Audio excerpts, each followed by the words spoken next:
Yo, it's your homeboy Kiiro in the building. Welcome to episode 62 of my One Piece discussion series. In this episode, I talk about One Piece, chapter 753. This is a prediction video. These are predictions for the chapter. The chapter did not come out this week. So yeah, basically the two paths Oda can go down, path A and path B. Path A is Oda goes, full flashback for the entirety of the chapter.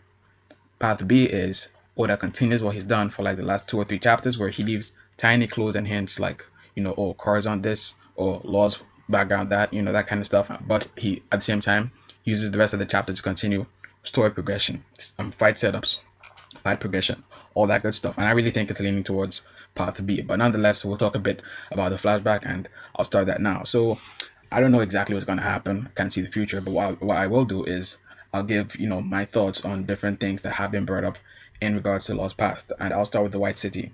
Now, my friend King Recon, he's a really cool dude. He has a theory on the White City. I'll link his channel in the comment section, so go check out his channel, or at least his last week chapter, where he has a little theory on the White City and Law's history and background. Now, part of the background is in case you hear it, most likely you will, and it's gone. So my theory on the White City is I literally think it is a white city. I think it's a winter island. Now, we've seen Law with like a furry, warm hat. Now, these type of warm hats aren't uncommon on winter islands. We have seen more than one winter island already. We've seen Drum Island, if you count that. We've seen the island that Vegapunk grew up in, begins with a K. Can't remember what the name is. Some Japanese thing.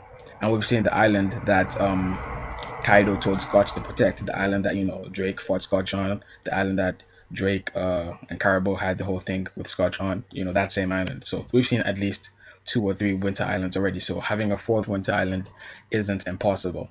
And I think the White City is such a winter island. King Recon has his whole theory on the White City, and I'll link his channel in the comment section. So check it out if you're interested. What else? Corazon. Now, Corazon is an interesting character. The way I see it, I think he's somebody who forgives and forgets, and he's a very Dr. Hero type of character. And Dr. Hero is the doctor that helped Chopper. That's what I'm talking about. I might be butchering his name, but that's how I remember it. And I think he's a very similar character to Corazon, or rather Corazon's very similar to him. And whilst Doflamingo hated his past and stuff, Corazon chose to move forward and help people out rather than spreading his anger on people or doing things the Doflamingo way. And I think that's where their fight came up. I think it happened at some point.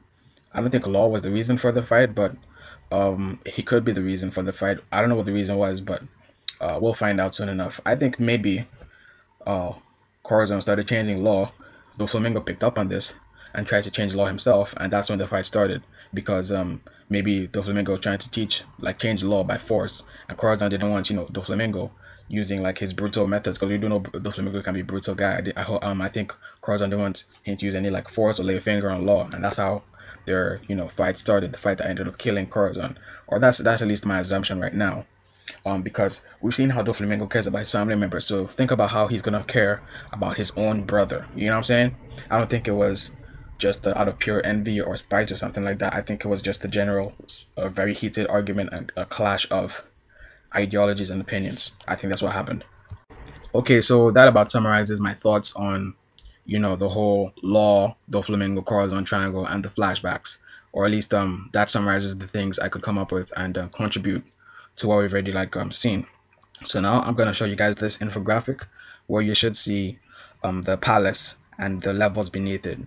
First of all, I'll talk about the parts outside the palace. It's just Zoro fighting Pika, Robin, Rebecca, and Bartolomeo are on the way. Nothing really to point out in both cases. And finally, we have the town where Sabo and Fujitora are fighting.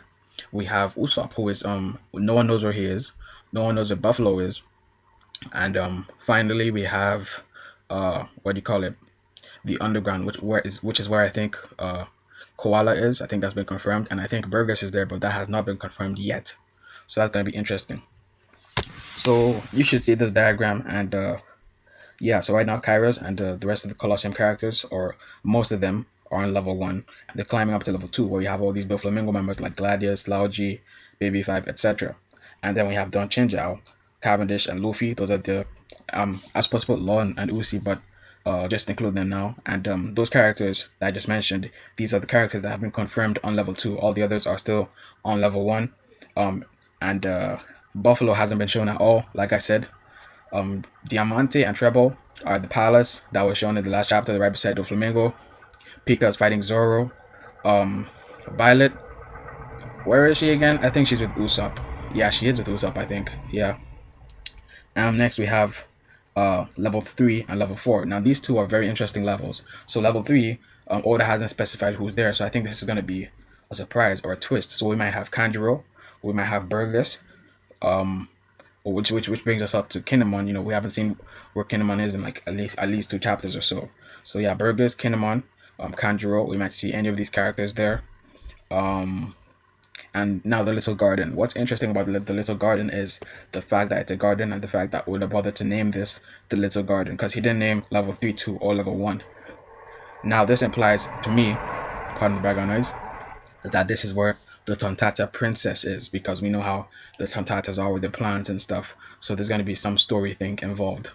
What else?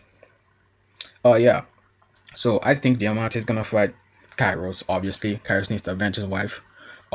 Treble, the best character to fight him would be Kinemon, because you know Treble's weak to fire and Sabo's busy fighting Fujitora, you know what I'm saying? So that would be the best character to fight him. He might also be fighting Kanjuro, whilst Kinemon is still looking for Kanjuro. So before Kinemon comes, he might fight Kanjuro, and we'll get to see what Kanjuro's powers are. And basically Luffy and Law aren't really going to be fighting, they're just going to be running towards the palace, and whenever they reach a new enemy, some of their friends are going to come and fight that enemy instead of them, so they get to move forward instead of wasting time, you know what I'm saying? And that's pretty much what's going to happen throughout, right until they reach the palace, and we have the final showdown between Doflamingo, Luffy, and Law. Also forgot to mention, Senior Pink, who is absent, is fighting Frankie, so you know there's that. And now that I think about Buffalo, I think the reason why Oda got rid of Buffalo is so that Buffalo is going to be a tool. So Usopp might use Buffalo to reach the palace. That is if Oda wants to use Usopp in that manner. Otherwise, he might use Usopp just as a sniper, you know, from wherever distance he is, which is going to be a nice feat for him as a sharpshooter. Or he might use Buffalo to bring, you know, Kanjuro or Kinemon to Little Garden to fight Treble or whatever. So yeah, that's pretty much what I see happening. That pretty much wraps up my prediction video. I hope you guys enjoyed it. Like, comment, subscribe, all that good stuff. And as always, thank you guys for watching.